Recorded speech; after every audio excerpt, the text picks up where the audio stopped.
So now, RL, are you ready for us to listen to your story? Yeah, I've been sort of writing it out as you've been talking. So Great. yeah. And everybody So, remember, this is a first draft. yeah, so this is kind of dry. I think I need some of those things that catch you emotionally. They So can come in later versions. Yep. So I was part of a project team run by MITRE, and I had learned that they had scheduled a meeting with their client, the FAA, the next day. They were going to tell their client that the object-oriented initiative that we had been working on was not possible because C++ motif were incompatible. I knew that this incompatibility could be overcome, so I stayed late that night, sat at my computer, and created a proof of concept to show that basically we could do air traffic control simulation using the C++ motif. And so early the next day, I gave a demo to the core team of MITRE and described a technical solution to our team to convince them that we could continue on our original trajectory. And the result was that MITRE reformulated the meeting agenda with their client, and that the 20-person team continued to work on the initiative as if nothing happened. Okay, that's great. So we're going to do feedback in two sections. The first section is, what did you learn about RL? Do you want to give us a first name? Oh, Rob. Rob, what do you know about Rob? If you were a hiring manager, why would you consider hiring Rob?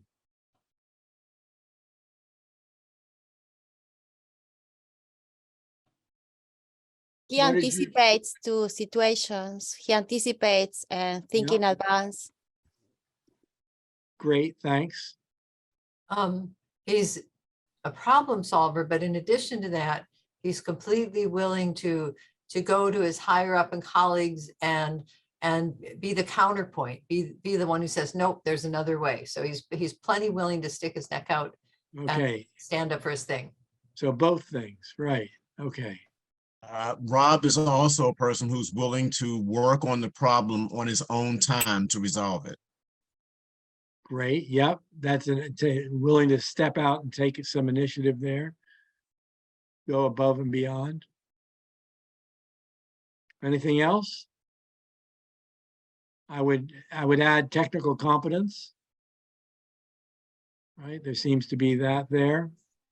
Yeah, and what I left out was I was really annoyed because nobody talked to me about it before they decided to tell the FAA that, you know, it wasn't possible, because so there I certainly left that out of the story.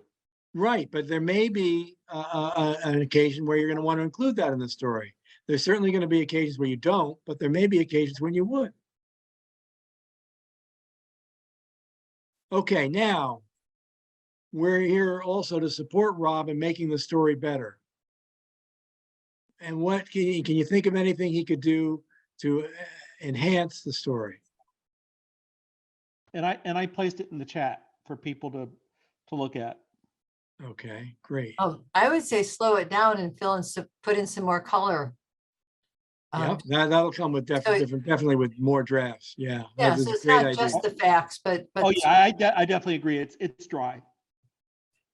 But okay, great. Okay, but it's a good comment. It's a good comment.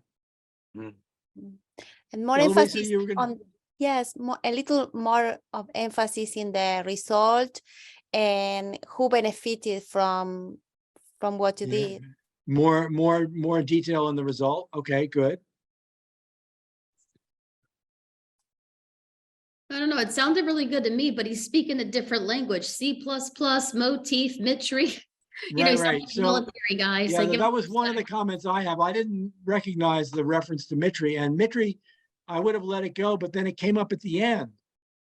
So maybe for a non-technical audience, you don't mention mitri, or maybe you mention mitri and then some of its, because you mentioned some specific functionality that it had, and you may want to give us just a few more words on that to help us understand.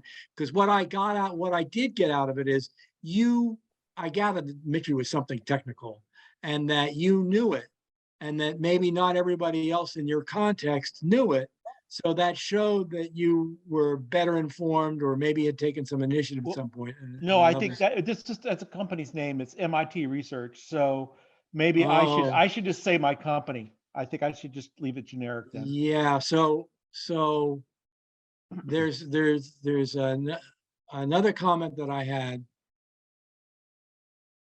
If you mention that it's an air traffic control system, you've raised the stakes a great deal. So I would mention that up front. And the fact that you're doing this for MIT research is another stake raiser, right? If if I'm doing this for a kindergarten class, it's a different stakes than if I'm doing it for nuclear missiles, right? And you're closer to the nuclear missiles. So you want to take advantage of that and engage your audience more, because people will be paying attention more because of things like that. Yeah, I was just going to add something very similar, Rob, and just like consider introducing a little bit more anxiety in the front. Like, what would have been a problem had this not been resolved? Like, would planes have crashed in the middle of the air, or, would there have been loss of life, or, something maybe not that dramatic, but just get my juices flowing a little bit more in the beginning. Yeah. And or it's on that same note, talk about what was the benefit of this solution? What tangible things came out of it beyond maintaining the business that impacted, people's lives? Yeah. I'd also love to know if, as a fruit of that labor, you got what extra accolades, money, or other things came your way. Yeah, that's always Zilch, something you can add on. At least I don't think I directly benefited. Maybe, I don't know. It's hard to say. Well, you don't have to say it. It's nice if it happens, and it's good to mention it if you can, but it's the first thing you cut out if you're short on time, because in the way that you told the story, even as you told it in its first draft form, we get that it was above and beyond. Adding more detail about how it's above and beyond in the ways that everybody's been suggesting will obviously enhance it. But we already, the basics are there. You wouldn't be embarrassed by telling that story, right? It could work if you're in an elevator and you need to tell somebody a quick story. It could work as it is.